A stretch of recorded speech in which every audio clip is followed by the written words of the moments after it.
Hello everyone, in this video I'm going to be talking about some new additions that will be effective from January 1, 2024 in respect that concerns international students coming to study in Canada. There have been major improvements. Some are good news and I think some are a little bit of bad news for some people, because let me give you a background to what is happening. So currently in Canada, international students often face issues in regards to finance, like getting standard accommodation, because all the schools that are actually giving admission to international students, all of them could not actually provide the necessary and needed accommodation for all the students that they're actually bringing in. And inflation is actually happening in all the countries of the world, and Canada is not actually laid back as well. So sometimes our students actually find it very difficult to find a standard accommodation, and this actually becomes a burden sometimes on the government, on the system that are in place and the likes. And this is what Canada is trying to curtail, and this warning is actually sounded to some institutions as well, that granting of permits for students to come to Canada will actually be limited. Granting students permits will be limited so that schools and learning institutions can actually make adequate preparation and provide accommodation for all the students that they want to actually give admission to. So this is actually the background. Many students are actually finding it difficult to get accommodation and the likes because of inflation and the likes. And some of the things that have actually been put in place, let me talk about the what seems to be a little bit bad news first, and then talk about the good news later in the video. So the first I'm talking about is currently Canada is not actually proposing, as I've said earlier, to limit the numbers of international permits that they give to students all across the world. So they want to limit the numbers so that institutions will learn the lesson and actually make proper plans and preparations and accommodations for all the students that they are intending to give admission to. So this is actually very key, and it's a little bit of bad news for a lot of people who want to come to Canada. Canada wants to limit the awards of international student permits that they are actually giving out. And some of the policies that are also in play that Canada has actually revised that will be effective from January 1, 2024. One of the policy is that there will be an increase from $10,000 proof of fund, because according to Canada, the proof of fund, which is pegged at 10,000, has been like that since I think the year 2000. But Canada now is proposing that from January 1, 2024, the proof of fund will actually move from 10,000 to $20,635. So it's no longer $10,000 for proof of fund, but $20,635, which will actually show that you have money to pay for your fee, and also your travel costs, and then your living expenses, which are also included in this money, which will be needed as proof of fund before your visa could actually be granted, so that you will not be at the mercy of exploitation and the likes. And one of the policies that have been proposed to take effect from January 1, 2024 is that before, during the pandemic, when a lot of students actually study online, the time that is spent studying online can actually be added to the duration of their study program. For example, if their study program is 6 months or 1 year, and then they spent less than 50% of the time studying online, maybe 25% of the time, maybe for 2 months. If it's a 1 year program, and then they can say they study online for 2 months and add it, or maybe 3 months and add it to the duration of their study, because when they want to give a work permit in Canada, they consider how long your course is, your course of study, how long it is. If you actually study for 2 years, they can actually give you a work permit of 2 years. So when someone study for 1 year or 6 months, it can actually add the time that he studied online. It can actually add it to the duration of his study, which will actually enable Canada authorities to give him more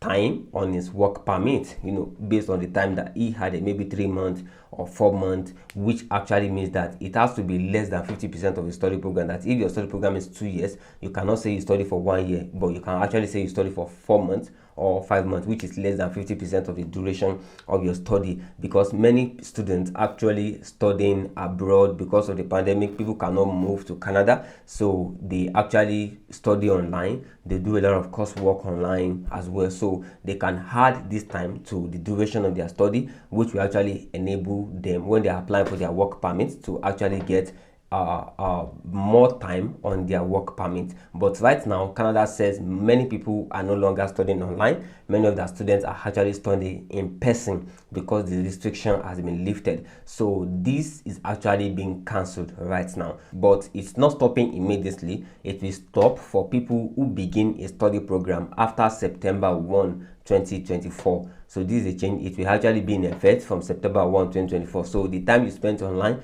will no longer be added to the duration of your study, because more often than not, you are studying in Canada, you are studying in person. And then another rule that is being in place is that, also in response to the COVID-19, because a lot of business are actually in shambles. People, some businesses actually run down. So some when a work permit is expiring, for example, a student, they can actually give him an automatic 18-month expansion. Because business are in shambles, so you may not get work. Either you get work or not, they actually give them extra 18-month work permit. But this is actually being cancelled right now, and it's not also going to be cancelled immediately. But if your permit is expiring December 31 to 2023, if it's expiring within that time, within December 31, 2023, you can still apply for that extra 18 months. But if your work permit is actually not expiring, maybe it's expiring in 2024 or the likes, you will not be opportune to that to that extra 18 months. But that doesn't mean if you're a student, you cannot get a postgraduate work permit, which will actually allow you to look for work. But this actually in relation to work permits for people who are in Canada already, who because of the COVID-19, when your work permit is expiring, you can automatically apply and you automatically be granted an extra 18 months. But this 18 months is actually being removed right now. And then here comes the last thing I want to talk about, which is actually the good news. The good news is that the 20-hour work permit, because the cost of all this is actually monetary value.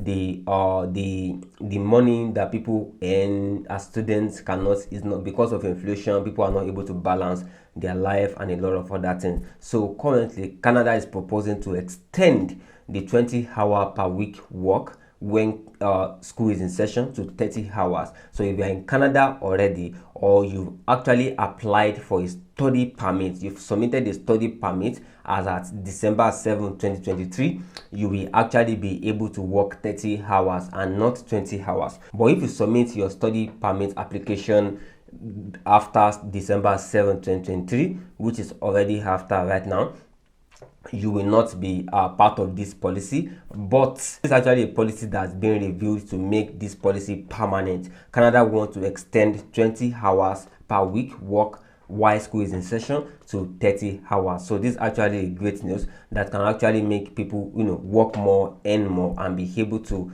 live in the system, have enough to pay for their accommodation and the likes. So these are actually some of the major changes that are actually coming into Canada. 20 hours per week while school is in session being increased to 30 hours per week. Studying online will no longer be added to the duration of the program, and also there will be no longer the extra 18 months that is given to students while their work permit is expiring. But of course, you can get a postgraduate visa while after finishing your study, which will enable you to look for a work for a period of time. But if you don't get a work, that's when you may have to leave. But of course, you will actually get a work depending on the type of work you're looking for. So that's all I want to share with you in this video. And I believe if you want to apply for Canada, I think the best time to apply is now, and not waste any more time in applying whatever it is that you want to do, because people are rushing to Canada, people are rushing to the UK, people are because Canada is welcoming, they intentionally lessen some rules, but right now